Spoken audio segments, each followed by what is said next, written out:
My Amish wife slept in another room on our wedding night. Everyone blamed her. The lamp was still burning when I came back down the hall. Low, just the wick. I could hear her crying through the wood of the door, not loud, the way Rebecca cries, which is almost no sound at all, just breath catching on something sharp inside her chest. I stood there in my stocking feet on the cold pine boards. My hand was on the knob. I didn't turn it. Joseph, that was her voice on the other side. Please, not tonight. I can't, not tonight. We had been married 7 hours. The quilt her grandmother stitched was still folded at the foot of our bed in the next room, untouched. The candle Ma'am set out for us was burning down crooked because nobody had trimmed the wick. And down the road, the last of the wedding wagons were still creaking home through the dark, full of people who would, by morning, have an opinion about my wife. I remember the smell first. Wintergreen. She had rubbed something on her wrists, something her grandmother gave her in a small brown bottle, and the smell of it was coming under the door like a question I didn't know how to answer. I was 22 years old. I thought I knew what a husband was supposed to do. I knew nothing at all. Quick pause. My name is Joseph, and this is Name. If these stories stay with you, if they remind you of something the old ones knew, subscribe. It's free, and it's the reason I can keep telling them. Tell me in the comments, was there ever a remedy in your family that healed something nobody would say out loud? And if you want to go further, a super chat or a membership, that's you telling me these old ways are worth remembering. That keeps this going. Now, back to what happened. In our community, you don't talk about the wedding night. You don't talk about what happens in the bedroom at all. That's between the husband and the wife and the Lord. And the Ordnung doesn't print rules for it because it doesn't have to. Everybody knows. You learn it the way you learn how to harness a horse. By watching, by being near it, by the silence around the parts nobody explains. My dad never sat me down. Gross daddy never sat me down. The bishop spoke to me once, the week before the wedding, for maybe 4 minutes, and most of what he said was about being patient and being kind and trusting the Lord with what you don't understand yet. That was it. That was the whole instruction. But there is another rule underneath that one, and it is the one that broke us almost before we began.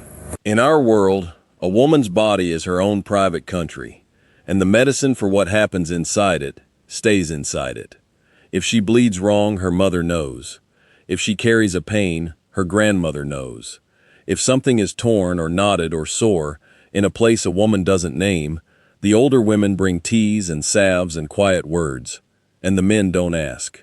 We aren't taught to ask. I almost asked Ma'am once.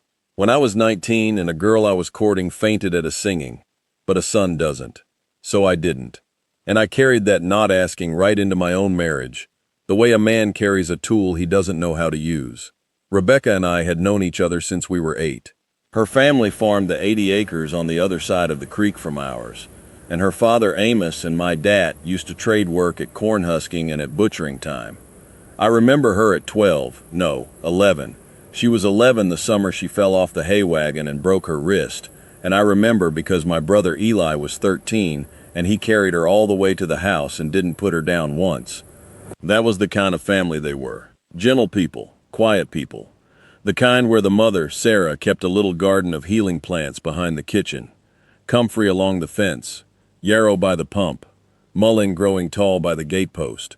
And everybody in 3 districts knew if you had a cough that wouldn't quit, you went to Sarah. I started courting Rebecca when she was 19. She had the kind of stillness in her that made a loud room go soft. She laughed at my jokes, even the bad ones, and she had this habit of pressing her thumb into the callus on her own palm when she was thinking, over and over, a small private motion. I loved her for 2 years before I asked her father. Amos said yes the same evening, and Sarah brought out a jar of elderberry syrup she'd been saving and poured a little into 3 glasses, and we drank to it without anybody making a speech. That was how things were done. Plain, quiet, the way the old ones knew. What I didn't know, what nobody told me, what nobody told her, was that Rebecca had been carrying something since she was 15 years old. A pain, a wrongness in her body that came every month and laid her flat for 2 days. And that her mother had been treating with a tea of cramp bark and red raspberry leaf and a poultice of warm castor oil on her low belly for 7 years running. 7 years, Sarah knew. Her grandmother Mary knew. The aunts knew. But you don't tell a man, even the man you are about to marry. That isn't the way. So Rebecca walked into our wedding day with a body that already hurt, and a fear she couldn't name, and a grandmother's brown bottle of wintergreen oil in her apron pocket because that was the only thing that ever eased the worst of it. The day of the wedding was hot for October. I remember the sweat under my hat band, and the way the chairs creaked in the Stoltzfus barn when 300 people sat down at once, and the way Rebecca's hand was so cold in mine during the vows that I asked her, in Deutsch, under my breath, if she was all right. She said yes. She said it twice. Her eyes were shining and she squeezed my fingers and the bishop said the words and we were married, and I believed her. The supper went late. The young men sang.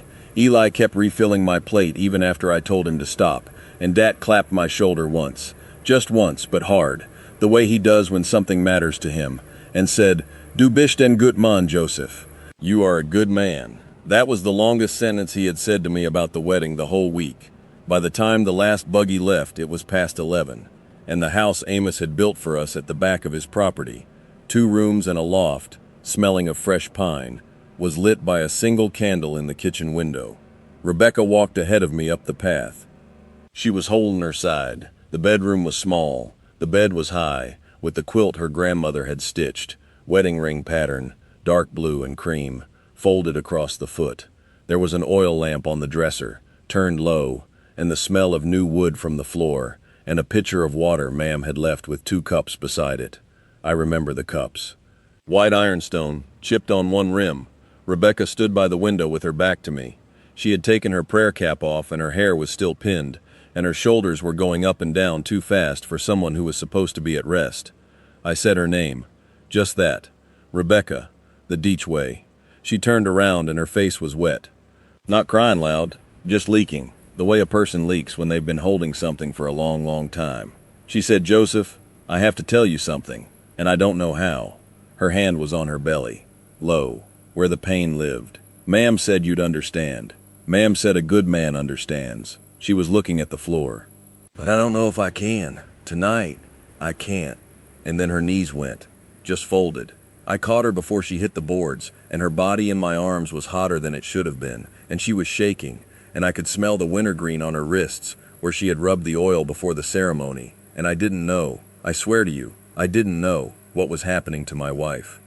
I carried her to the bed. I laid her down. She curled on her side like a child, and pressed both fists into her low belly and said, "Please, please, not tonight." I sat on the edge of the bed for a long time. I didn't touch her. I put my hand on the quilt next to her hand, and I left it there, and I told her it was all right. I told her I would sleep in the loft. I told her I would sleep on the kitchen floor if she wanted. She didn't answer. She just kept her eyes shut and her fist pressed in, and after a while her breathing slowed, and I got up and walked out of the room and shut the door behind me as quiet as I could. I went to the kitchen. I sat at the table. The candle was burning down crooked because nobody had trimmed the wick, and I sat there in my wedding clothes and I didn't pray. I couldn't. I just sat there until the candle went out on its own, and then I sat in the dark. What I didn't understand, what no man in our community had ever been taught to understand, was that my wife had a condition the English doctors have a name for now. They call it endometriosis. We didn't have that word. We had the women's pain and the monthly trouble, and her mother's same sickness, and we had teas and poultices, and the women who knew how to make them, and that was the whole of it. Sarah had been keeping Rebecca alive with cramp bark tea and castor oil packs and a tincture of black haw root since she was 15. It worked most of the time. It eased the worst, but it didn't cure it because nothing the old ones knew could cure it, only ease it. And on our wedding day, Rebecca's body chose the worst possible hour to remind her of that. And here is the part I have to say carefully, because I love these people and I will not speak against them. The women knew, Sarah knew, Mary knew, 3 aunts knew. They had been treating Rebecca for 7 years, but they did not tell me, and they did not tell Dat to tell me, because in our way the men do not carry the women's medicine. It is not cruelty. It is not even secrecy, exactly. It is the shape of the world we were born into, where a wife's body belongs to a circle of older women who guard it, and a husband stands outside that circle until he is invited in. Sarah had planned to tell me the morning after. She told me later she had a jar of the tea ready in her apron and a folded paper of instructions in her Bible. She thought one night would be all right. She thought wrong. By morning, the whole district knew Rebecca had slept in another room. I don't know how. I have thought about it for years and I still don't know. Maybe Eli came by early and heard her crying through the window. Maybe the bishop's wife stopped by with breakfast bread and saw the loft blanket folded on the kitchen chair. In our world, news doesn't travel, it seeps, like water through a barn floor, and by the time you smell it, it's already under everything. By noon on the day after our wedding, 3 women had come to the door with covered dishes and questions in their eyes, and by supper the talk had a shape. The shape was, something is wrong with Amos Stoltzfus's daughter. The shape was, she wouldn't lie with her husband. The shape was, in the quiet way our people have of being cruel, without ever raising a voice, her fault. I built a wall around her that week. I don't know what else to call it. When the women came, I met them at the door with my hat in my hand, and I said Rebecca was resting, and thanked them for the food, and shut the door before they could step in. I slept in the loft for 11 nights. I climbed down each morning before she woke, and I lit the stove, and I made the coffee the way Ma'am had shown me, and I left a cup on the dresser by her bed, and I went out to work Amos's fields without saying a word about any of it to anyone. Eli came by on the 3rd evening. He stood in the doorway of the barn while I was oiling a harness, and he said, "Joseph, Bruder, are you all right?" 5 words. That was all he could find. I told him I was fine. I wasn't, but that's what a man says. The hardest part wasn't the talk. The hardest part was Sarah. She came on the 4th day with a basket. Cramp bark, red raspberry leaf, dried black haw, a small jar of castor oil, 2 stems of fresh yarrow, and that brown bottle of wintergreen oil I had smelled under the door. And she sat at my kitchen table and she cried. Sarah, who never cried. She said, "Joseph, I should have told you. I was going to tell you. I waited one day too long."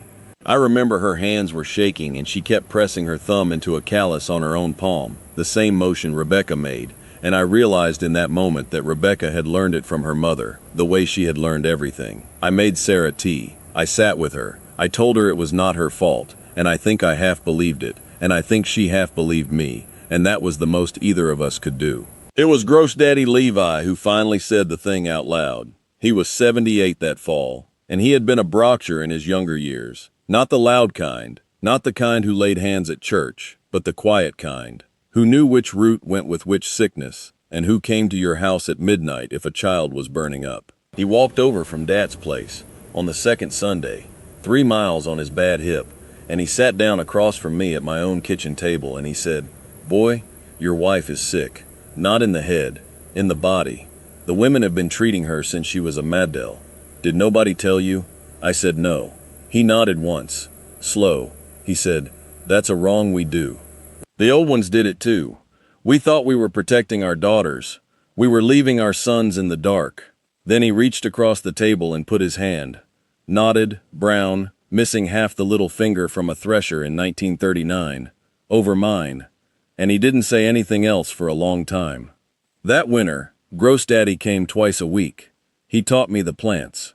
He taught me which leaf of the red raspberry to pick and which to leave, and how to dry the cramp bark so the oil stayed in it, and how to warm the castor oil over a candle, not the stove, never the stove, the heat is too sharp, and lay it on Rebecca's low belly with a piece of wool flannel and a hot stone wrapped in a towel on top. He taught me that the black haw tincture went under the tongue, 7 drops, and the cramp bark tea went down warm with a spoon of raw honey, and that the wintergreen oil on the wrists was for the nerves more than the pain. It was for the fear. I learned the women's medicine. I learned it from a man, because there was one old man left in our district who remembered that the line between men's knowing and women's knowing had not always been drawn so hard. The other men found out. Not all of them, but some. My brother Eli came to me the next spring at a barn raising and pulled me aside behind the feed wagon and said, "Sarah, my Sarah." The same thing. 4 words. Then he looked at the ground. I gave him cramp bark from my own jar. I wrote out Gross Daddy's instructions on a piece of paper torn from a feed store ledger, and I pressed it into his hand. At the harvest that fall, a man named Jonas, whom I had known since school, found me by the cider press and said his daughter, 14, just 14, had been bleeding wrong since spring, and the women weren't talking to him because that's how it was done, and would I, just tell him what to ask? I told him. He didn't thank me. He just nodded once and walked back to his wagon, and at church the next Sunday he looked at me a half-second longer than he ever had before. That was how it spread. Quiet, quiet, like water under a barn floor. 4 winters later, an English doctor came through the county, a woman, which mattered.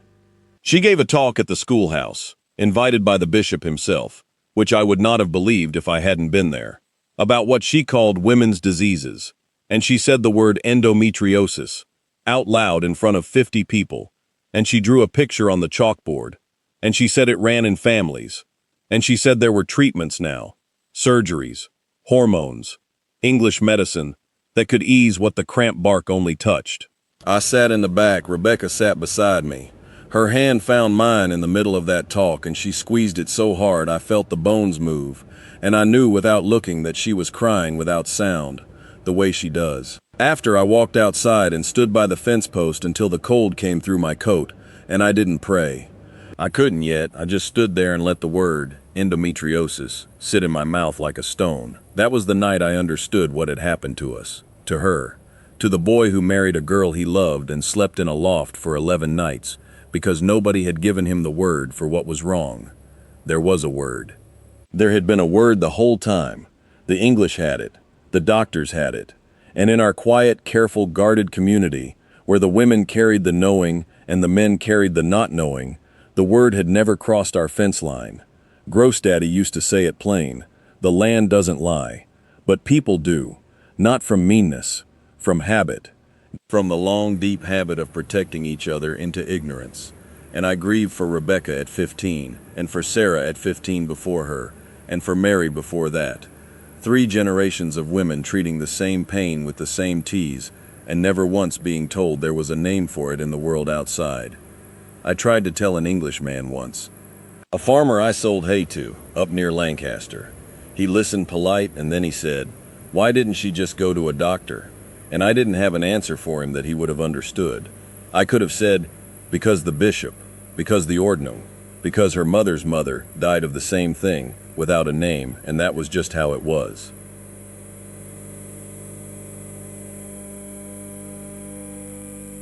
But none of those answers would have made sense to him, and I sat in his kitchen drinking his coffee and feeling more alone than I had felt in the loft those 11 nights. Because there is a loneliness particular to standing between 2 worlds and being fluent in neither. The land doesn't lie, but it also doesn't translate. Rebecca and I have been married 26 years now. She is 48. She still has bad weeks, but I know the medicine now. The cramp bark, the black haw, the castor oil packs, the 7 drops under the tongue, the wintergreen on the wrists for the fear, and I know when to drive her to the English doctor in town, which we do now, twice a year, because Grossdaddy was right that the old ones knew, and the doctor in town is right that the old ones did not know everything. 3 gifts this life gave me, and I carry them still.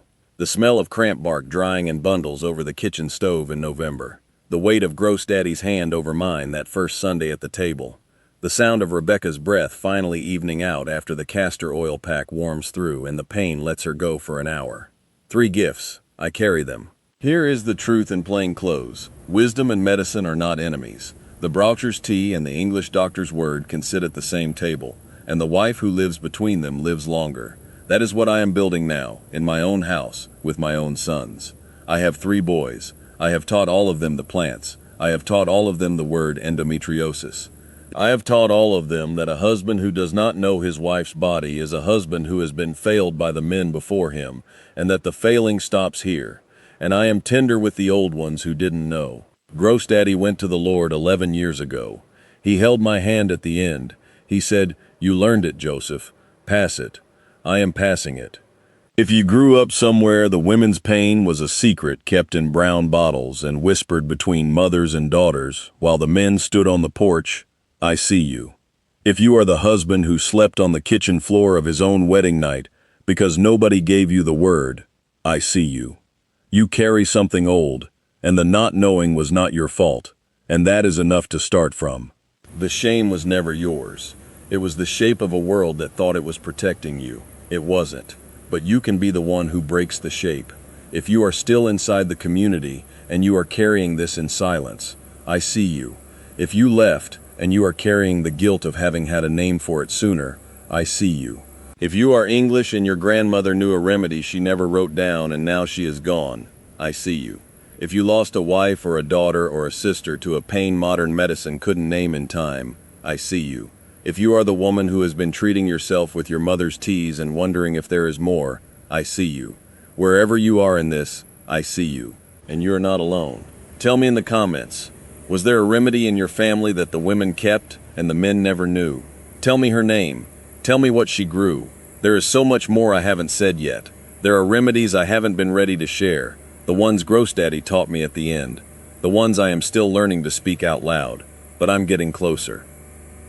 If you want to hear them, stay with me here at Dota5. Subscribe so the old ways don't die quiet. And if a super chat or a membership feels right to you, that's you saying these stories are worth keeping. That keeps this going. The land doesn't lie. Neither should we. Love her loud. Ask the question. Pass it on.